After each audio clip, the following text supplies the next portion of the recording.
Sa iba pang balita, upang isulong ang pagkakaunawaan at pagkakaisa, idinaos ng Manam Volunteers Association at ng Manam International Youth Coalition ang ikalawa nitong Victory Cup.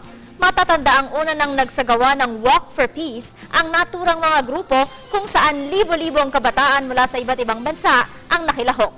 Narito ang ulat ni Beth Cachi. Pagkakaisa at kapayapaan. Ito ang mensahe ng ikalawang Victory Cup na inorganisa ng Manam Volunteers Association at ng Manam International Youth Coalition o MIYC.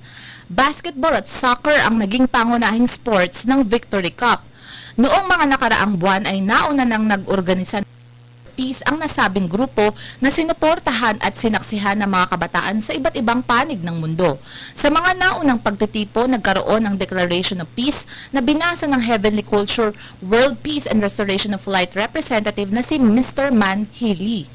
Furthermore, we call on every person, every man, woman and child in the world to pick up the mantle of peace. In whatever way you can, we ask that you work towards and further the cause of world peace and restoration, making it a reality in your direct environment. Lastly, we call on the media to report responsibly and promote a message of peace to the world.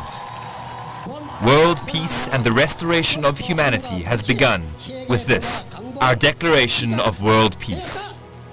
Gaganapin naman ang grand closing ceremony ng Second Victory Cup sa June 23, 2013 sa South Korea na sasamahan ng ilang peace activities na inaasahang lalahukan ng 600 participants mula sa 35 bansa. Makabuluhang sports activities na lalo pang magpapatindi sa hangaring magkaroon ng kapayapaan at pagkakaisa sa mundo. Para sa Telebisyon ng Bayan, Elizabeth Cachi.